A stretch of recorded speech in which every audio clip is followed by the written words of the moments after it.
Nosso sumo sacerdote. Hoje é domingo, dia 18 de maio, e a gente vai dar continuidade ao nosso estudo da lição. Semana começou nova, tema novo, a gente está estudando sobre nos Salmos, parte 1 desse guia aqui, que é o nosso guia da lição da Escola Sabatina, o guia da Bíblia para a gente entender a Bíblia de forma mais simples, mais fácil e corretamente. Alusões, imagens e símbolos, como estudar a profecia bíblica.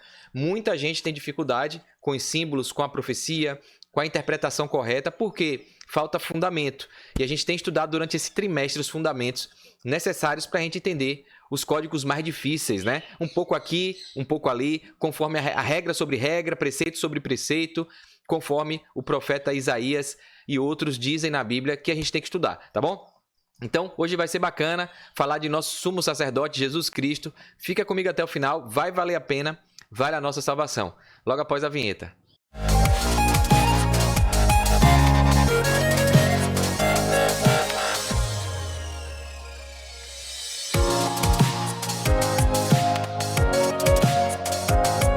Bem, vamos lá então, né? Compartilhando a tela aqui alguns slides para ficar melhor visualmente falando para você entender. Domingo, dia 18 de maio, nosso sumo sacerdote está aí.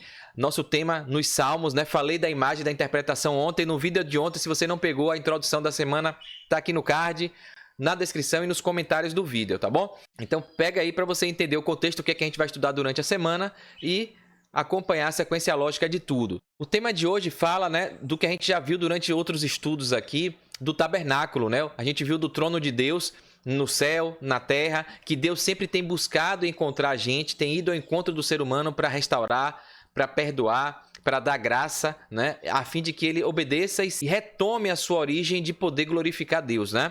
Porque o pecado tirou isso. E aí a gente vê que Deus pede para habitar no meio do povo, depois que ele tira o jardim do Éden, né? Com o povo de Israel ali, ele pede para habitar e pede para fazer um santuário. E aqui, ó, quando Moisés supervisionou a construção do tabernáculo, né, do santuário, que é a mesma coisa, ele não foi autorizado a usar qualquer projeto que ele mesmo desejasse. Então isso é importante porque tem muita gente que acha que Moisés fez da cabeça dele. As leis de Moisés parece que é Moisés que está fazendo. Não, Moisés foi um profeta, foi um homem de Deus que ele transmitia, era a voz de Deus para o povo. Então tudo vinha de Deus. E aqui fica claro na Bíblia que ele não tinha autorização para mudar nada. Deus lhe deu o projeto e disse, olha aqui o que está em Êxodo 25:40. Você pode depois dar um pause e conferir na sua Bíblia aí, tá bom? Êxodo 25:40. Olha o que Deus fala para Moisés. Tenha o cuidado de fazer tudo segundo o modelo que eu estou mostrando. Tá? O modelo que eu te mostrei no monte. E aí já fica uma primeira lição moral para a gente, né? A gente não pode adorar a Deus do jeito que a gente quer. A gente não pode fazer as coisas conforme a nosso achismo, a nossa conveniência. E infelizmente tem muito crente assim. Muito cristão que só é cristão da boca para fora. Por quê? Não segue a orientação de Cristo, que é o Filho de Deus e que é Deus, né? Ele e o Pai é um, conforme a Bíblia fala. Então essas narrativas que a gente vê, falsas doutrinas, a pessoa quer adorar, não é à toa que tem mais de 35 mil denominações cristãs, porque cada um quer adorar do jeito que acha, e esquece que a verdade está aqui dita por Deus. Deus fala, se me amais, guardareis os meus mandamentos. Os 10 mandamentos são eternos, porque representam a palavra de Deus, o caráter de Deus. A lei é perpétua. E aí o povo quer dizer que a lei foi abolida, quer dizer que não existe santuário. A gente vai ver hoje aqui que Deus pede para construir um tabernáculo, um santuário, e mostra que é conforme o que tem no céu. E aí quebra por vez esses discursos de gente que não estuda a Bíblia e fica dizendo que não existe santuário celestial, a doutrina do santuário. Então, é claro, porque representa todo o ministério de Cristo, né? A gente vai ver isso aqui na lição de hoje. Então, Deus pede para ter cuidado e a gente tem que ter cuidado para não adorar da forma errada, achando que está adorando, igual Caim fez, e não se aceita a nossa adoração, tá bom? Então, tudo que é de Deus, Deus é santidade, é verdade, é justiça, é amor, mas ele é ordem, né? Ele quer as coisas do jeito certo. O padrão usado no tabernáculo era o de uma realidade superior, o santuário celestial. Por isso que Deus pediu, faça do jeito certo, porque está representando, é um tipo que eu estou te orientando a fazer aí, representando o antítipo, é a sombra que você vai fazer, representando a realidade. Então, tudo muito paralelo na Bíblia toda com essa relação do que Deus tem e o que ele pede para o ser humano fazer, tá bom? O guia pede para a gente responder, tem uma pergunta aqui, ó, leia Hebreus capítulo 9, o livro que Paulo escreveu, a carta aos Hebreus. no capítulo 9, que é o número grande, do verso 11 ao 15. Então dá uma pausa aí e leia na sua Bíblia, confere. Eu trouxe aqui também, mas tenta ver na sua Bíblia, é bom ler o texto bíblico, tá bom?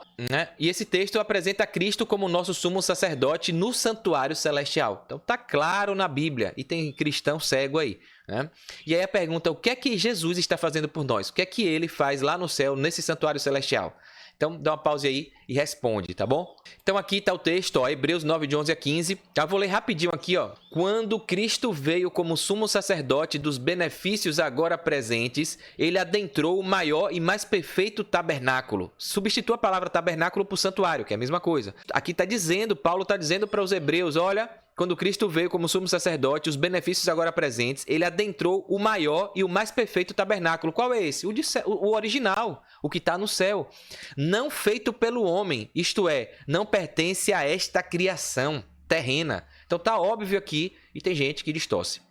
Não por meio de sangue de bode e novilho, mas pelo seu próprio sangue, ele entrou no lugar santíssimo de uma vez por todas e obteve eterna redenção. Então está dizendo aqui que Jesus foi o sacrifício, não foi o sangue dele mesmo que acabou com essa cerimônia, porque ele veio de uma vez por todas a matar o pecado. O salário do pecado era a morte, e ele veio e morreu sem merecer para salvar de forma substitutiva aquele que tinha a condenação, né?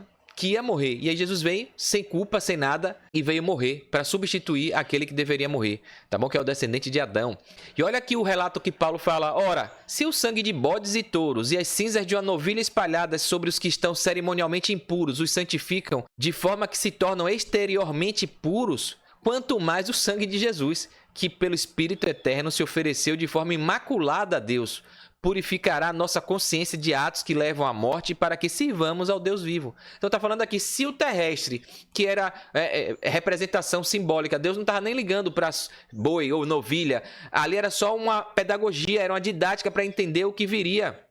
Era uma sombra. E aí está falando aqui que Deus aceitava aquilo ali como expiação para os pecados do ser humano, quanto mais Jesus agora que está no céu, que morreu, filho dele, e está expiando por nós, né? Então é óbvio que Jesus foi a ponte que ligou agora para sempre. Coloca aqui, ó. Tá aqui, ó, de uma vez por todas, não precisa mais de sacrifício. Então essa cerimônia, esse ritual, não precisa mais porque Jesus veio e tirou essa condenação da gente. Basta agora a gente crer, a gente aceitar e demonstrar isso através das nossas obras. É isso que a Bíblia ensina. Então a salvação é pela graça, é o que Jesus fez, o sacrifício que ele se deu por nós, deu acesso a qualquer pessoa, quer salvar a todos, mas, entretanto, porém, contudo, todavia, a pessoa que diz que aceita precisa demonstrar isso. E a demonstração é justamente vivendo o estilo de vida de uma nova criatura, fazendo o que Jesus pede para fazer, obedecendo a Deus. E aí entra a questão da obediência aos mandamentos, tá bom? Então, é a sua obra que demonstra se você aceitou ou não. Se você está amando da boca para fora, ou se você está amando genuinamente, respeitando, obedecendo e seguindo o que Jesus disse que tem que seguir, tá bom? E aqui, finalmente, aqui coloca, por essa razão, Cristo é o mediador de uma nova aliança para que os que são chamados recebam a promessa da herança eterna, visto que ele morreu como resgate pelas transgressões cometidas sob a primeira aliança, tá bom? Tá? Então já dá para a gente responder aqui, né? A pergunta, voltando aqui, ó, o que é que Jesus está fazendo por nós? Já disse, né? O que é que você acha aí? Até coloquei aqui, ó, ele está intercedendo, ele está mediando, ele está lá fazendo um juízo investigativo. A Bíblia fala que ele está lá olhando, mostrando ao acusador, que é Satanás, e aos seres celestiais, quem realmente, né, desde Adão, merece estar salvo e quem, infelizmente, pelas suas obras, vai ser condenado, porque falavam da boca para fora. Infelizmente, não se tornou nova criatura, não viveu uma vida buscando a santidade, né? Então eu anotei aqui no meu guia, ó, a obra de Jesus é o cumprimento do santuário do Antigo Testamento. Ele apresentou ao Pai seu próprio sangue em favor do povo que o aceita, do povo que obedece, né? Então aqui, ó, o santuário terrestre prefigurava a pessoa e a obra de Jesus em detalhes surpreendentes, desde o sacerdote e as ofertas até os móveis e outros detalhes da construção do tabernáculo, do santuário. Tudo falava a respeito de Jesus. Então a gente vê ali o cordeiro, o que era sacrificado, que era Jesus, o cordeiro que tira o pecado do mundo. A gente via ali logo no início, no pátio, a pia que tinha água para limpar, para lavar. A água, Jesus é a água da vida, né? Quem tem sede, vem a mim, a água que nunca mais vai ter sede.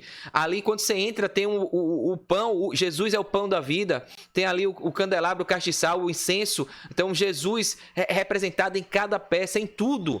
Na lei está ali, Jesus era o Logos, era a palavra, era o verbo. Então, tudo representa Jesus, o santuário todo. E tem gente que não entende isso, né? E quando a gente entende o Gênesis, toda a história, né, dos fundamentos, e a gente vai ver aqui a importância dos Salmos, que também ratifica esse ensinamento, essa doutrina, a gente vê aqui o Apocalipse está repleto de imagens do santuário. Encontramos o candelabro do santuário em Apocalipse capítulo 1, verso 12 e 13, a sala do trono, Apocalipse 4, de 2 a 5, o altar do incenso em Apocalipse 8, a arca da aliança em Apocalipse 11 e 19 e outras referências ao templo. E aqui vem o que muito cristão não entende. Sem uma compreensão do santuário do Antigo Testamento, é simplesmente impossível compreender o que o apóstolo João queria dizer ao descrever suas visões em Apocalipse. E segundo o apóstolo Paulo, em 1 Coríntios 10, 11, dá um pause aí e olha na sua Bíblia, 1 Coríntios 10, 11.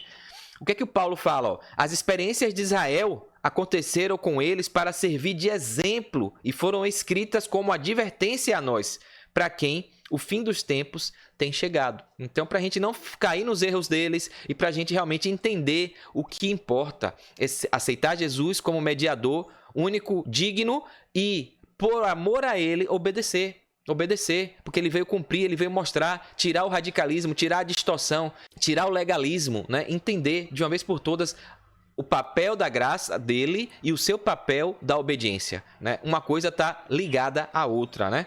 Já, Jardel, o que é que tem a ver Salmos, né? Nos Salmos com esse tema todo? A gente vai ver aqui agora, ó. O autor fala, podemos aprender muito estudando os detalhes do templo do Antigo Testamento, que o templo também era o santuário, né? É o tabernáculo. No livro dos Salmos, encontramos uma verdade importante para entender alguns desses detalhes. Como o povo de Deus interagia pessoalmente com o templo.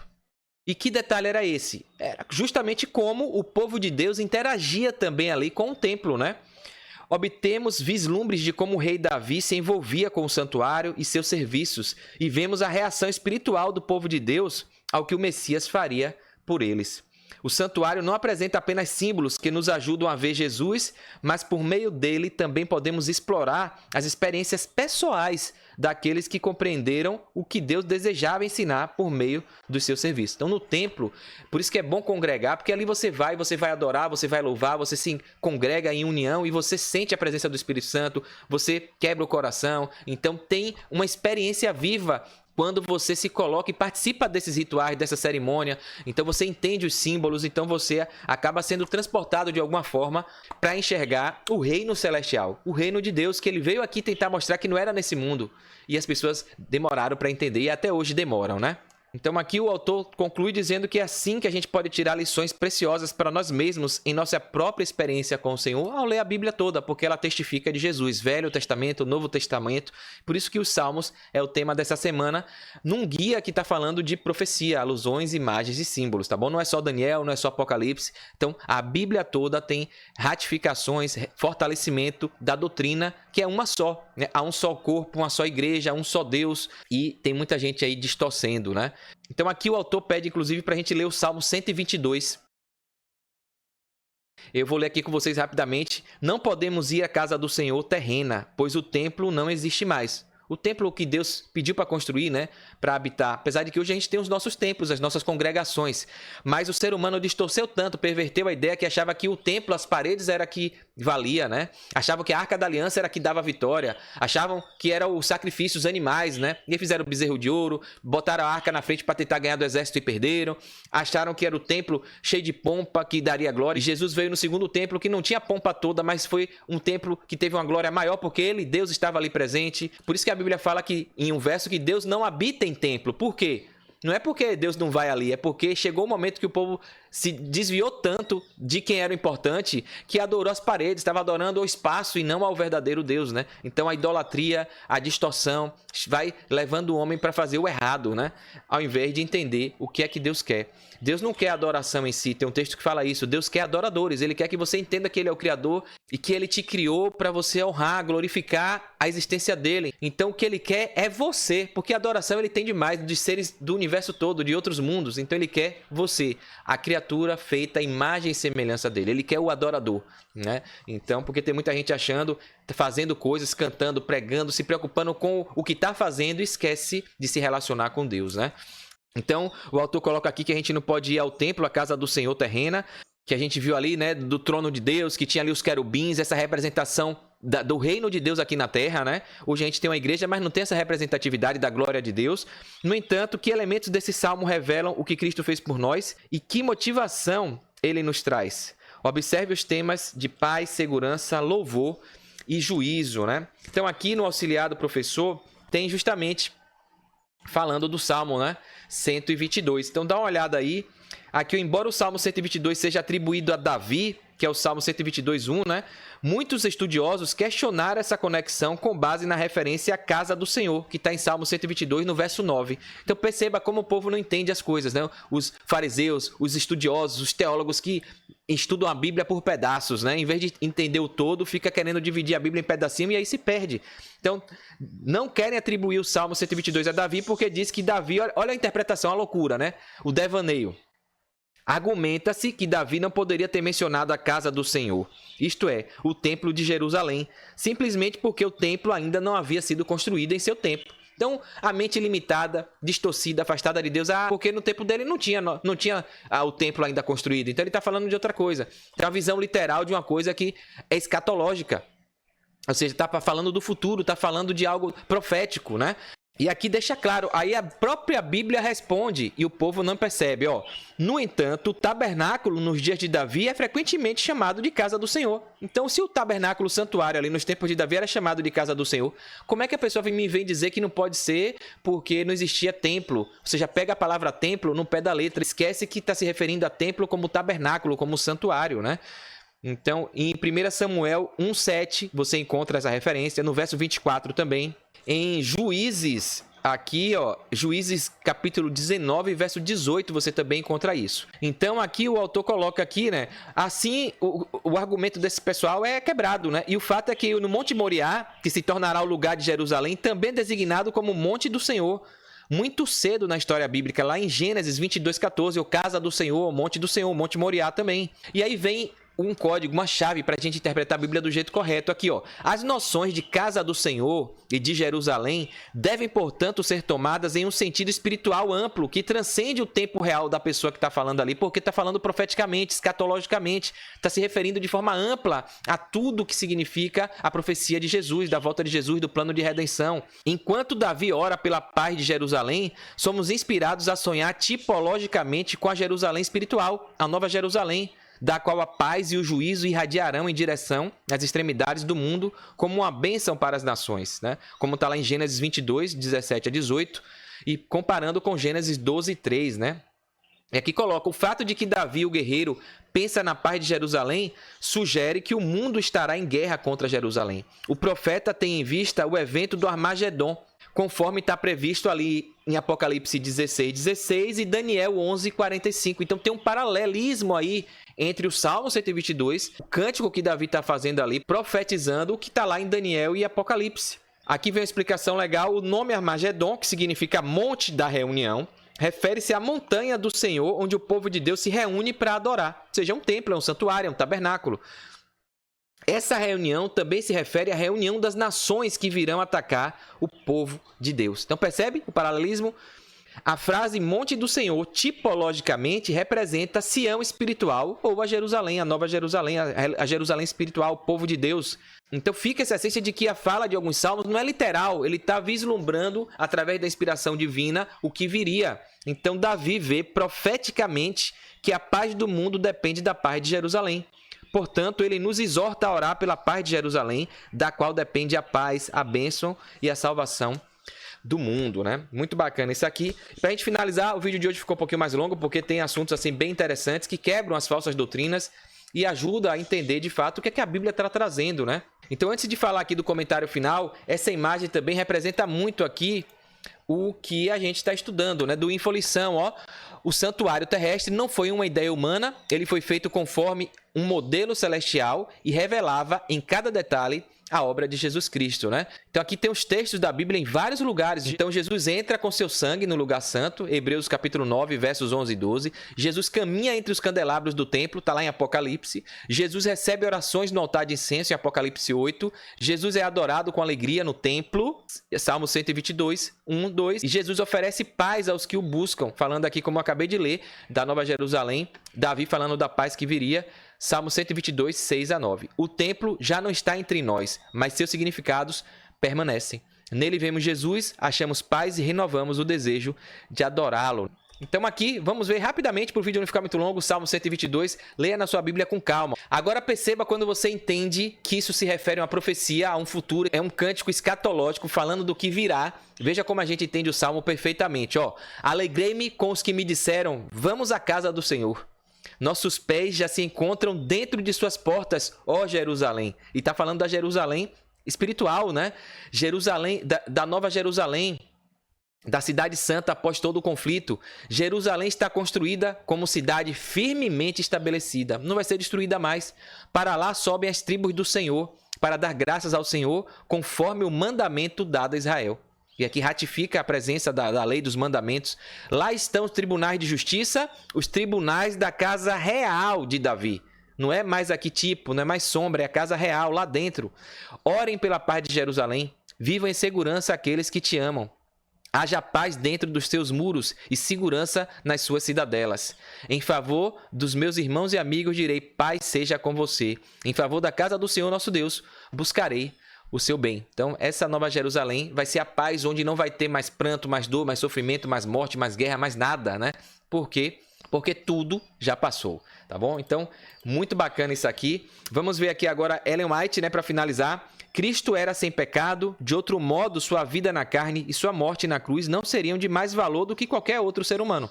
Então é isso que dá dignidade. Jesus, sem merecer, ele veio morrer por aquele que merecia, né? O substituto. É o sacrifício substitutivo, é isso. E é por isso que ele ganha. O salário do pecado era a morte. Como ele não pecou e morreu, aí ele deu o direito da gente também não morrer, né? Então ele morreu por nós no nosso lugar.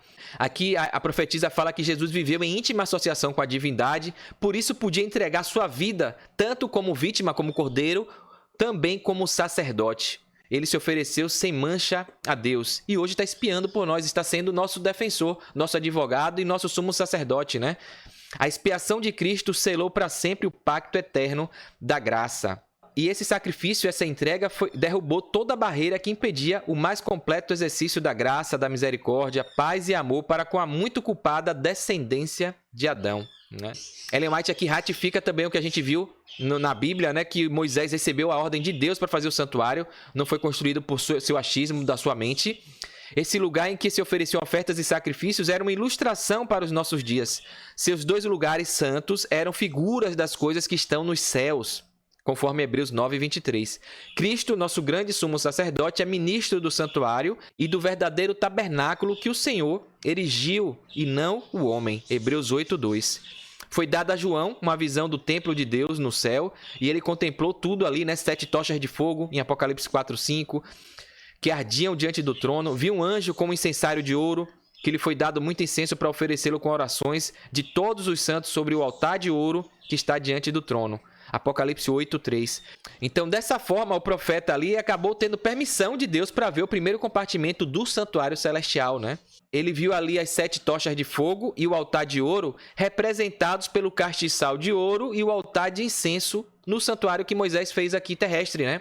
Então, abriu-se então o santuário de Deus que se acha no céu e foi vista a arca da sua aliança no seu santuário. Apocalipse 11, 19. Então, perceba que tem santuário no céu e tem gente dizendo que não. Diz que obedece a Deus e diz que obedece a Bíblia, né, como regra de fé. Vai entender. Tá tão claro isso aqui. Então aqui ele coloca que essa arca era o baú sagrado feito sob supervisão de Moisés para guardar a lei de Deus, né? Então se no céu, no santuário celestial, a lei de Deus está lá, e tem gente que diz que a lei foi abolida, né? Ou seja, o caráter, a personalidade, os valores e os princípios morais de Deus. Tem gente que está dizendo, vive um cristianismo sem lei, né? Vai entender. Moisés fizeram um santuário terrestre segundo o modelo que tinha visto. Atos 7:44, Paulo declarou que o tabernáculo e todos os utensílios do serviço sagrado, quando estavam completos, eram figuras das coisas que estão nos céus. lá em Hebreus 9, 21 e 23. Né? João disse, tá claro aqui, que viu o santuário celestial. E aí tem gente dizendo que não existe, que isso é conversa da igreja adventista, né? Aquele santuário em que Jesus ministra em nosso favor é o grande original do qual o santuário construído por Moisés era uma cópia. Isso está no livro Patriarcas e Profetas, na página 302, da escritora Ellen G. White. E para finalizar, esse santuário será revestido de glória. Zacarias 6,13, né?